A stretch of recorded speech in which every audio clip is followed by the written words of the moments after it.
귀한 수요일 저녁입니다. 함께 하시는 여러분 가운데 주님의 크신 은총이 함께 하시기를 축복합니다. 오늘 본문의 말씀은 다윗이 유다 족속으로 왕이 되고 얼마 뒤에 이스보셋이 이스라엘의 왕으로 등극한 때에 나타난 첫 번째의 사건입니다. 두 사람 모두 왕으로 세워졌지만 오늘 8절부터 11절까지 말씀을 보면 두 사람의 통치 기간은 현저한 차이를 보이고 있는 것을 우리가 발견할 수 있지요. 이스보셋은 사울의 네 번째 아들입니다. 이 이스보셋은 사울의 군사령관이었던 아브넬에 의해 왕의 자리를 차지할 수 있었지만 그 옆에서 지키던 측근들에 의해서 왕의 자리에 오른 지 2년 만에 암살을 당해 죽고 말지요.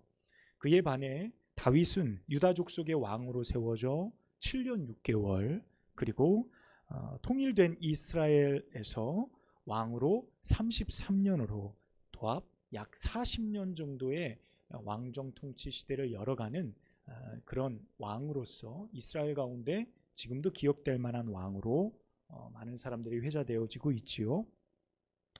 오늘 8절과 11절은 이 두 왕의 운명적인 모습을 매우 단편적으로 예고하듯 앞으로 어떤 일들이 일어날까라는 어떤 예고편과 같은 내용들을 8절에서 11절까지 보여주고 있습니다. 하나님이 택하신 사람의 가문, 그 가문과 심판을 이미 받은 사람의 가문의 결과가 어떠한지 오늘 8절과 11절이 보여주는 것입니다. 하나님이 선택하신 가문의 사람은 다윗 가문이겠고 하나님이 이미 심판하신 가문은 어디죠? 사울의 가문이겠죠. 이 두 사람이 동일하게 왕이 되었지만 그들의 운명이 어떻게 뒤바뀌고 어떤 결과에 이르는지를 오늘 본문은 우리에게 보여주고 있습니다. 다윗은 하나님의 뜻에 의해서 헤브론으로 올라가게 되고 그곳에서 기름 부음을 받고 왕이 되지만 이스보셋, 사울의 네 번째 아들인 이 이스보셋은 사울의 신복들의 힘을 빌어 권좌에 오를 수 있게 되죠. 그러나 그것이 얼마나 가겠습니까? 그는 아무것도 할 수 없는 그저 허수아비 왕에 불과했습니다. 그저 무력하고 힘없는 왕. 그래서 불과 왕좌에 오른 지 2년 만에 죽고 말고 사울의 집안은 완전히 몰락해버리는 마지막 왕이 되어지게 됩니다. 이 사건은 갑자기 일어난 것이 아니고 이미 하나님께서 사무엘상 15장에 이미 말씀하신 내용이에요. 우리가 사무엘상 15장을 좀 이렇게 기억해 보면 하나님이 사무엘을 통해 아말렉 전쟁에서 모든 것을 다 진멸하고 남기지 말라라고 할 때 사울이 그 명령을 불순종하잖아요. 그래서 자기 눈에 보기 좋은 것들을 남겨두고 사무엘에게 변명하듯 이야기하며 하나님 앞에 예배하려고 좋은 건 내가 챙겨놨습니다. 그렇게 얘기했던 그때 사무엘을 통해 순종이 제사보다 낫고 듣는 것이 수당의 기름보다 낫습니다. 왕이 하나님의 명령을 버렸은즉 하나님도 왕을 버릴 것입니다. 그때 하나님의 명령과 하나님의 그 말씀에 대한 불순종이 사울의 가문의 심판으로 내려지잖아요. 그래서 이 가문이 폐하여질 것이고 하나님이 원하시는 당신의 마음에 합한 또 다른 누군가를 하나님이 세워 왕으로 내어줄 겁니다 라고 거기에서 사무엘이 예언한 대로 오늘 본문의 사건을 통해 그 일이 이제 일어나고 있는 것을 보게 되어집니다. 그러니까 갑자기 일어난 것이 아니라 이미 예언되어진, 물론 수십 년 전의 일이지만 그 일이 오늘 본문을 통해 이제 이루어진다는 것을 우리가 볼 수 있고요. 그동안 사울은 흥왕했죠. 사실 이 아벡에서의 전쟁에서 그가 죽지만 않았어도 사울은 흥왕하는 자였고 다윗은 사울 때문에 쇠락하는 자처럼 늘 보였습니다. 늘 쫓겨다니고 죄인의 모습과 같이 도피하는 삶을 살았습니다. 그래서 사울의 가문은 항상 흥왕하고 다윗의 가문은 늘 몰락할 것처럼 그렇게 보여졌죠. 그런데 모든 상황이 오늘 이 본문의 말씀을 통해 뒤바뀌어져 간다. 하나님의 말씀이 이루어져 가는 시작점을 우리가 보게 되어지는 겁니다. 여러분, 그 사건이 바로 12절부터 오늘 본문 끝인 32절까지의 말씀이에요. 물론 이제 사무엘하 3장 4장으로 넘어가면서 완전히 이 사울 가문이 멸망하고 완전히 모든 사람들이 사라져 버리는, 물론 요나단의 아들은 남아서 다윗과 함께 이제 식탁에서 먹고 마시며 그의 생명을 보존할 수 있지만 왕으로서의 계보는 완전히 끝이 나게 됩니다. 자, 오늘 본문에서 다루는 내용이 무엇입니까? 다윗이 왕이 되고, 그리고 또 이스보셋이 왕이 되어서 처음으로 사울과 다윗 세력이 함께 물리적으로 부딪히는 사건이 오늘 본문의 내용이에요. 그동안에는 일방적이었죠. 사울이 쫓는 자였고 다윗은 도망치는 자였습니다. 우리가 잘 알듯이 늘 다윗은 사울이 그를 쫓아올 때 다윗은 적극적으로 그 싸움을 피해왔어요. 어떻게든 사울과 부딪히지 않기 위해 자신의 것을 포기하고 도망치고 또 도망쳤어요. 그래서 늘 사울은 이기는 자의 자리에 있었고 다윗은 패하는 사람처럼 도망자의 신분으로 살아야 했죠. 그런데 오늘 이 싸움은 다윗 가문과 사울 가문의 첫 번째이자 또 이 싸움을 통해 보여진 결과가 앞으로 향후 이스라엘 가운데 어떤 일들이 일어날 것인가 라는 것을 단적으로 보여주는 교훈들이 이 가운데 담겨져 있다라고 할 수 있습니다. 사울의 사후 죽은 뒤에 이스라엘은 대단히 혼란스러웠어요. 그 혼란스러운 상황, 아무도 이 상황을 통제하지 못하는 상황 가운데 이 이스보셋이라는 사람을 등에 업고 권력을 쥐려고 했던 사람이 있었습니다. 그 사람이 누구냐면 사울 시대 때의 군대 장관이었던 아브넬이라는 사람입니다. 이 아브넬은 허수아비 왕 이스보셋을 앞세워 통치권을 마음대로 행사하려는 야망이 컸던 사람입니다. 이스보셋을 왕으로 세우는데 1등 공신이 누구였냐면 바로 이 아브넬이었습니다. 여러분, 아브넬은 사울의 사촌이에요. 사울 왕과 아브넬은 사촌지간입니다. 이 아브넬의 아버지가 넬인데, 이름이 넬인데 넬은 사울 왕의 숙부였어요. 그러니까 다 친인척 관계에 있는 거죠. 그러니까 지금 이스보셋에게 이 아브넬은 누굽니까? 당숙인 거예요, 당숙. 그러니까 자기보다 학렬이 하나 위인 내 아버지인 사울과 사촌 형제지간인 그분이 자신을 왕으로 세워 놓은 겁니다.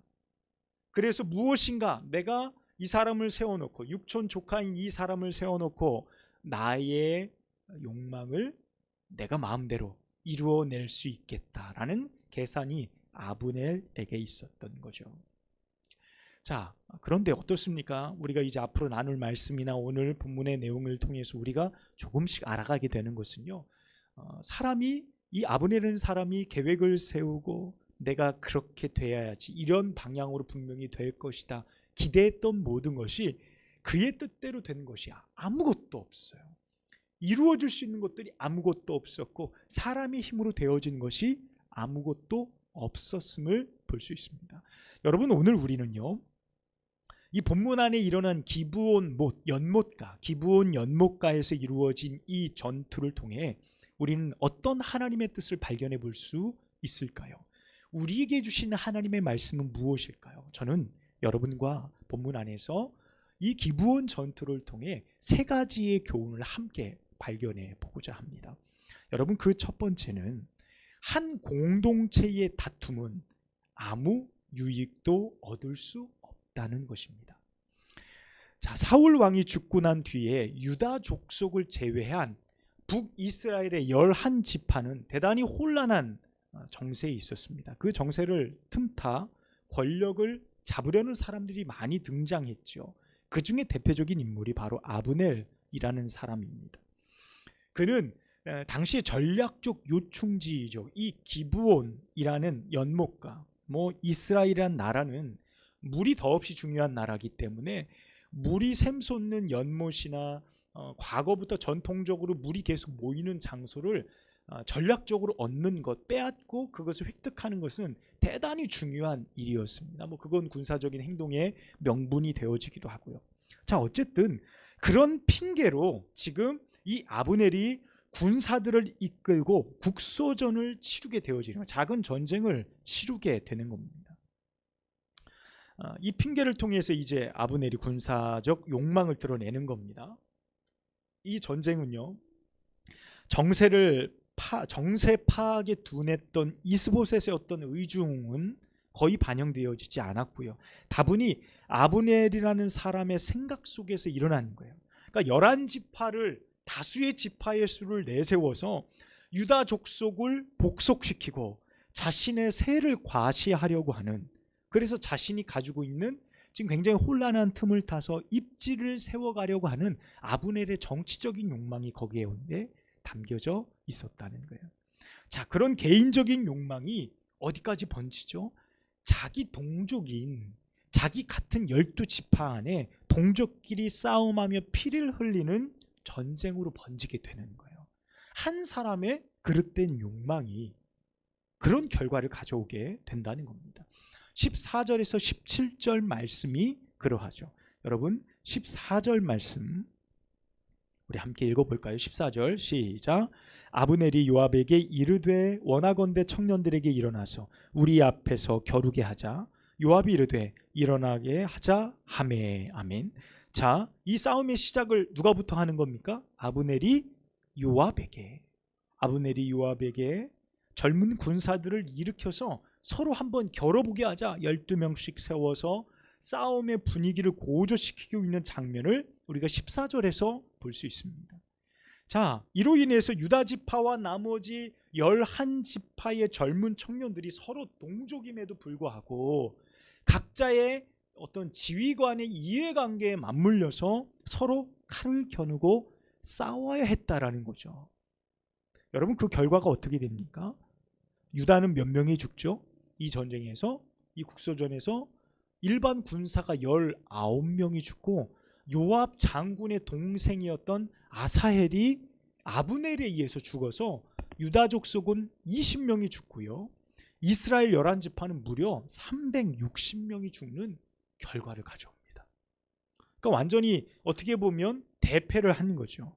그런데 여러분, 뭐 누가 얼마나 죽었고 이겼고의 결론이 아니라 이 죽음이 누구를 위한 거냐는 거예요. 무엇을 위해서 이 싸움을 했냐라는 거죠. 여러분, 결국 뒤쪽의 말씀에 가보면 아브넬이 도망치면서 요압에게 외치죠. 이 싸움을 멈추자. 뭐 형제끼리 싸워서 뭐 하겠냐. 사실 이 싸움 시작을 한 건 누굽니까? 아브넬이 하는 거예요. 자기 욕망 때문에. 요압이 그 말을 듣고 나팔을 불어서 더 이상 군사를 쫓아가지도 않게 하고 거기서 멈추어 휴전하게 하고 더 이상 싸우지 않아야 하였더라라고 말씀이 끝나버리고 마는 겁니다. 여러분, 이 과정들을 우리가 볼 때 많은 사람들이 희생되었는데 누구를 위한 싸움이었고 무엇을 위한 것이었는지 도대체 알 수 없는 싸움의 결과였다는 거죠. 여러분, 결국 권력자들의 욕망 하나가 공동체 안에, 이스라엘이라는 공동체 안에 너무나도 큰 분열을 야기시키는 사건이 되었다는 겁니다. 여러분, 불화, 다툼 거의 대부분 어디에서 시작되지요? 외부에서 들어오는 경우는 거의 없어요.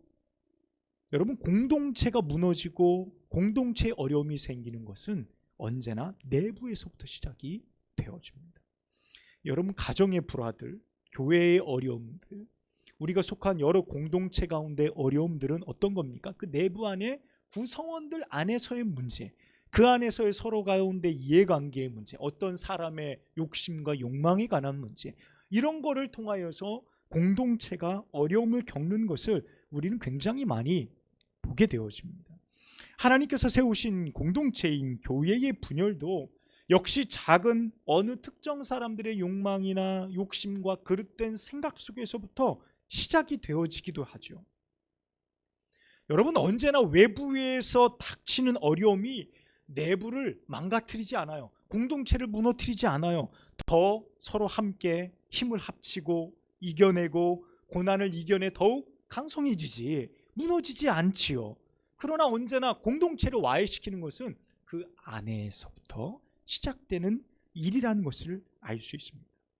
여러분, 하나님이 맺어주신 공동체는요, 다툼이 아닌 서로 돕고 사랑하고 힘이 되어주는 궁극적인 하나님의 복음의 사역을 통해 이루어 나아가는 공동체가 되어야 한다는 것을 우리는 알게 됩니다.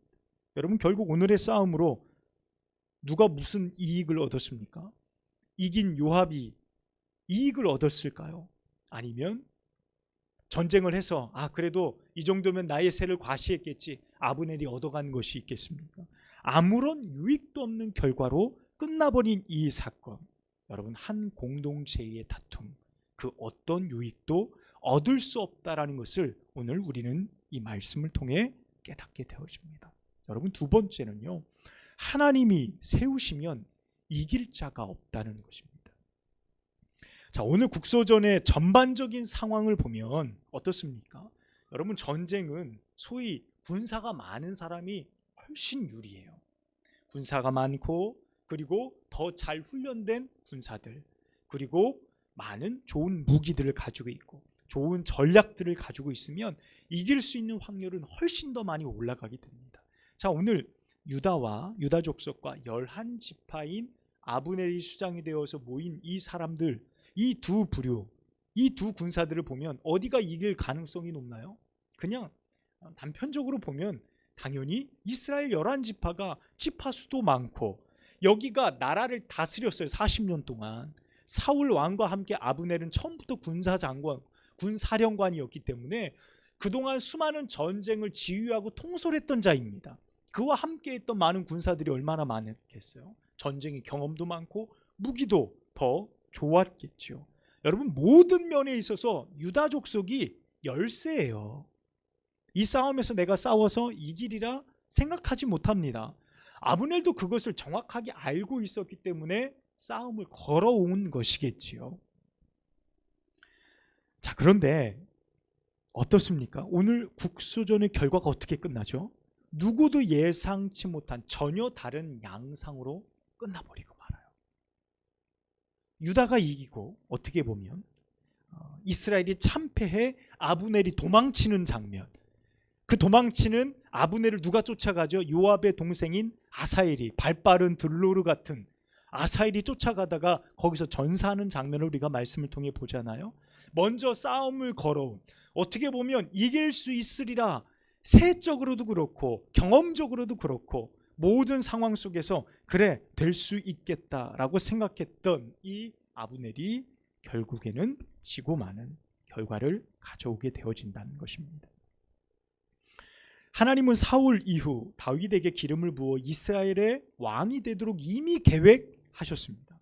사울 가문은 몰락하고 다윗의 가문은 일어설 것임을 이미 하나님은 계획하고 이끌고 계셨어요. 이는 여러분, 어떤 세력이나 권세가 막으려 해도요, 결코 막을 수 없다는 사실을 오늘 본문을 통해 우리는 단적으로 보여줍니다. 이스라엘은 너무 작죠. 그저 한 지파, 유다 지파 안에 속한, 언제나 누구나 쳐들어와도 그들을 복속시키고 이길 수 있을 것만 같지만 하나님이 그들을 이기게 하시고, 하나님이 그들을 세워서 결코 어느 누구도 넘볼 수 없는 힘을 그들 가운데 부어주시는 것은 하나님이 그들을 선택하셨기 때문인 거예요. 하나님이 그들과 함께 하셨다는 사실, 여러분, 이 사실을 오늘 성경이 보여주는 거예요. 여러분, 하나님이 일하시고 하나님이 선택하시면 막을 자가 없어요. 이길 자가 없다라는 것을 우리는 압니다. 여러분, 이 사실을 일찌감치 깨닫는 자가 복되는 거예요. 이 사실을 깨닫는 자가 복돼요. 여러분, 이것은요, 다윗 가문도 그러하고 이스보셋도 마찬가지입니다. 하나님이 유다 족속과 함께 하시는구나. 하나님이 다윗 족속과 함께 하시는구나. 이 사실을 아브넬이 알고 돌이키는 것, 이스보셋이 알고 그것을 돌이키는 것, 여러분, 그러면 그들에게 하나님의 은혜가 있죠. 은혜 안에 들어올 수 있는 기회를 그들이 얻게 되어지는 겁니다. 그런데 만약 어리석게도 내가 그 반대편에 있으면서도 여전히 나의 권력과 내가 가지고 있는 나의 환경과 조건에 의지하여 내가 하나님이 일하심을 저항하고 반대하면 그 누구도 하나님을 막을 자가 없다는 거예요. 그 누구도 하나님의 일하심을 반대하고 틀을 수 있는 자가 어느 곳에서도 존재하지 않는다는 사실을 오늘 본문은 우리 가운데 말해주고 있어요. 자, 반대로 이야기하면 어떻습니까? 하나님이 우리를 선택하시고 하나님이 우리와 함께 계시고 하나님이 일하시기로 작정하셨으면 막을 자가 없고 그 일은 반드시 이루어진다라는 거예요. 오늘 이 전쟁을 통해 우리는 그것을 깨닫습니다. 하나님이 세우시면 이길 자 없다는 이 사실이 언제나 우리는 이 사실 앞에 겸손해야 돼요. 하나님이 일하심에 나는 겸손히 주의 뜻에 반응하겠습니다 라고 우리는 겸손함으로 하나님 앞에 서야 됩니다. 이 사실이 여러분 삶에 여러분의 믿음의 여정 가운데 큰 위로가 되시기를, 힘이 되시기를 주님의 이름으로 축복합니다. 세 번째는요, 결국 사람이 아닌 하나님의 뜻이 세워져 간다는 겁니다. 아브넬은 사울이 죽음 이후 불안한 정국을 틈타서 자신이 계획한 일들을 이루기 위해 오늘 같은 일을 벌이는 거죠. 이는 인간이 판단하는 아주 보편적인 가능성을 가지고 판단하는 거예요. 자, 어떤 겁니까? 제가 좀 아까 서두에도 말씀을 드렸죠. 이 전쟁에서 싸워서 누가 이길까? 군사령관이었기 때문에 얼마나 머리가 지략이나 이런 것들이 뛰어나겠습니까? 유다족 속의 군사적 수도 알겠고 그들의 수준도 알겠고 우리가 함께 전쟁했을 때 이길지 말지 그거 모르겠습니까? 그러니까 이것이 보편적 가능성인 거예요. 누구나 다 판단할 수 있는 사람들이 볼 때 야, 가능하겠다, 충분하겠다라는 생각과 계산이 떨어진 것이죠. 자신의 육촌 조카인 이스보셋을 왕으로 세워놓고 사울 왕 때보다 더 큰 권력을 소유하고 있었던 이 아브넬, 유다 지파를 제외한 다수의 지파가 자신의 세력이었고요. 전쟁을 통해 다윗이 왕권을 강화하기 전 그 영향력을 과시하려고 했던 그의 욕망을 우리가 엿볼 수 있죠. 그는 그렇게 자신이 원하는 큰 그림이 있었어요. 이 큰 그림, 그것을 이룰 수 있다고 그는 믿었던 것 같아요. 그래서 오늘 전쟁을 일으켰던 것이죠. 만약에 여러분 가정하에 이 아브넬이 오늘 이 기브온 전투에서 만약 이겼다고 한다면 어떤 결과를 가져왔을까요? 분명 본진으로 쳐들어가고 유다를 복속시켰을 겁니다. 다윗의 왕좌를 그는 빼앗을 것이고요. 이스보셋까지 죽이고 자신이 왕이 될 사람이었을 거예요. 그런 욕망을 가진 사람이 바로 이 아브넬이라는 사람이에요. 여러분 3장 사무엘상 3장이에요. 6절에서 11절까지 말씀입니다. 6절에서 11절 우리가 이 아브넬이라는 사람의 마음을 엿볼 수 있는 말씀입니다. 3장 6절에서 11절 시작. 사울의 집과 다윗의 집 사이에 전쟁이 있는 동안에 아브넬이 사울의 집에서 점점 권세를 잡으니라. 사울에게 첩이 있었으니 이름은 리스바요 아야의 딸이더라. 이스보셋이 아브넬에게 이르되 내가 어찌하여 내 아버지의 첩과 통관하였느냐 하니 아브넬이 이스보셋의 말을 매우 분하게 여겨 이르되 내가 유다의 개머리냐? 내가 오늘 당신의 아버지 사울의 집과 그의 형제와 그의 친구에게 은혜를 베풀어 당신을 다윗의 손에 내주지 아니하였거늘 당신이 오늘 이 여인에 관한 허물을 내게 돌리는도다. 여호와께서 다윗에게 맹세하신 대로 내가 이루게 하지 아니하면 하나님이 아브넬에게 벌 위에 벌을 내리심이 마땅하니라. 그 맹세는 곧 이 나라를 사울의 집에서 다윗에게 옮겨서 그의 왕위를 단에서 부엘세바까지 이스라엘과 유다에 세우리라 하신 것이니라 하매 이스보셋이 아브넬을 두려워하여 감히 한마디도 대답하지 못하니라. 아멘. 여러분 제가 더 설명드리지 않아도 말씀만 읽어봐도 어때요? 이 아브넬이라는 사람이 어떤 욕망을 가졌는지 알죠. 지금 이스보셋을 허수아비 왕으로 세워놓는 거, 왕으로 쳐다보지도 않는 겁니다. 이제 왕이 죽고 나니까 많은 첩들이 있는데 그 중에 마음에 드는 첩을 이 아브넬이 데리고 오는 거예요. 통관했다라고 그러죠. 이게 그것을 보면서 윤리에 맞지 않으니까 왕의 여자를 네가 어떻게 건드리냐 말할 때 네가 뭔데 나한테 얘기를 해? 라고 얘기하는 거. 당신이라고 표현되어져 있죠. 그러면서 뭐라 그럽니까? 협박하는 겁니다. 야, 이 나라 다 갖다가 나 다윗에게 갖다 바쳐버릴 거야? 네가 계속 그런 식으로 하면 단에서부터 부엘세바까지, 이건 뭐냐면 이스라엘의 영토를 말해요. 단은 이스라엘의 북쪽, 맨 북쪽, 이 부엘세바는 이스라엘의 맨 남쪽이에요. 그러니까 이스라엘 전체의 모든 땅을 누구에게 다 갖다 바치겠다는 거예요? 다윗에게 갖다 바치겠다는 거예요. 그러면 이제 이스보셋의 운명은 끝나버리고 마는 겁니다. 이렇게 협박을 하고 있는 이스보셋의 모습이지요. 그런데요, 여러분, 지금 이스보셋이 아브넬이 이스보셋을 협박한 그 내용 그대로 말씀 뒤에 보면 그대로 행합니다. 그래서 이 아브넬이 누구를 찾아갑니까? 이 더 이상 이스보셋에게 희망이 없다라고 생각하니까 다윗을 찾아가요. 그래서 온 이스라엘 다윗 왕에게 바치겠습니다 라고 약조를 하고 와요. 그러니까 그렇게 함을 통해서 뭘 하는 거죠? 자기의 입지를 구축하는 거예요. 그러니까 다윗에게도 신임을 얻고, 왜냐하면 사울의 군사령관이었기 때문에 자기가 그 안에서 어떻게든 살아남고 하려고 하는 아주 지략적인 자신의 생각과 마음, 뜻, 그것을 이루어내기 위해서 어떤 방법이든 다 동원하는 사람이 바로 이 아브넬이라는 사람입니다. 자, 그러나 결론은 어떻게 됩니까? 그가 다윗과 언약을 맺고 돌아가던 중에 이제 3장 이하의 말씀에 나와요. 요압과 아비새에 의해서 그가 죽임을 당해요. 그가 안전하리라 서로 평화협정 잘 맺고 평안히 돌아가다가 이 요압과 아비새가 그를 죽이게 돼요. 그래서 이 아브넬이 그렸던 이 불안정했던 이스라엘의 어떤 상황 중에 내가 한 자리를 좀 차지하고 내가 그래도 나의 남은 여생을 편안하게 지내야겠다라는 그 계획이 모두 수포로 돌아가요. 그리고 그는 손에 쥔 것 하나 없이 그 자리에서 죽고 마는 결론을 얻게 되어지는 겁니다. 여러분, 잠언 19장 21절의 말씀은 오늘의 이 전쟁, 이 아브넬이라는 사람의 욕망을 정확하게 표현해 주고 있습니다. 오늘 잠언 19장 21절에 이렇게 말해요. 사람의 마음에는 많은 계획이 있어도 오직 여호와의 뜻만이 완전히 서리라. 아멘. 이렇게 말씀하고 있어요. 얼마나 많은 계획이 있었겠습니까? 뭐 이스보셋을 한번 세워봤더니 영 형편없는 건 그 다윗에게 찾아가서 이 나라 당신에게 드리겠습니다.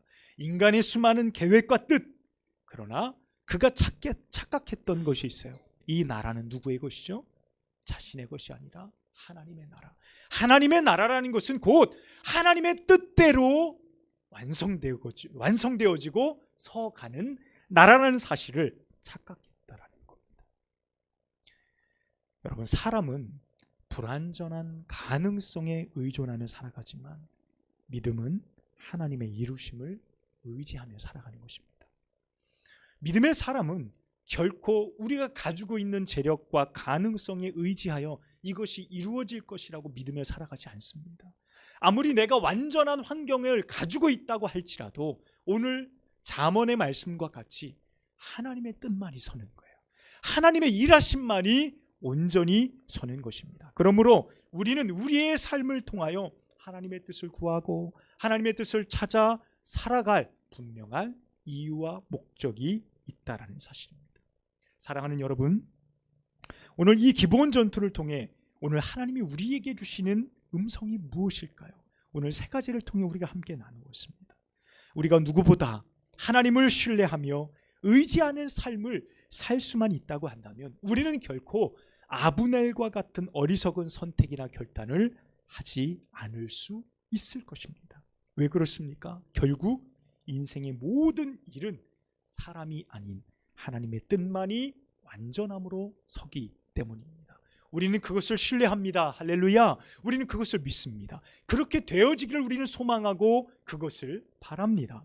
어떤 상황 속에서도 하나님을 의지하는 우리의 삶 분명 하나님께서 놀랍도록 인도하시고 다윗 가문을 세우시고 그들을 이끄셨듯이 우리의 삶도 하나님의 거룩한 손길 아래 붙들려 온전히 하나님이 이루시는 놀라운 일들을 바라보게 될 줄로 믿습니다. 이 은혜가 사랑하는 한마음교회 모든 가족들 가운데 함께 하시기를 축원합니다. 기도하겠습니다. 아버지 하나님, 오늘 기브온 전투의 상황들을 통해 우리가 세 가지의 교훈들을 발견하게 됩니다. 결국 인간이 아무리 발버둥 쳐도 하나님의 계획만 온전히 서며 그 뜻만 이루어진다는 사실을 오늘 믿음으로 우리가 발견해 보고 고백합니다. 주여, 우리의 상황 중에 우리가 무엇을 가지고 우리가 무엇을 가지지 못한 하나님 이 세상을 살아가는 기준 안에 우리가 하나님의 뜻을 판단하지 않게 하여 주시고 오늘도 여전히 우리의 삶을 붙드시고 아름답게 인도하시는 하나님의 역사를 우리가 믿음으로 바라보고 의지할 수 있도록 인도하여 주시옵소서. 다윗 가문을 선택하셨고 그를 사용하실 때 아무도 그를 이길 자 없게 하셨듯이 하나님의 뜻이 세워진다면 분명 하나님의 거룩한 일들만 이루어 나아갈 줄로 믿습니다. 우리 한마음교회에 속한 모든 믿음의 가정들 또한 이 제단 위에 하나님의 뜻만이 온전히 서갈 수 있도록 인도하여 주시옵소서. 예수 그리스도 이름으로 간절히 기도합니다. 아멘.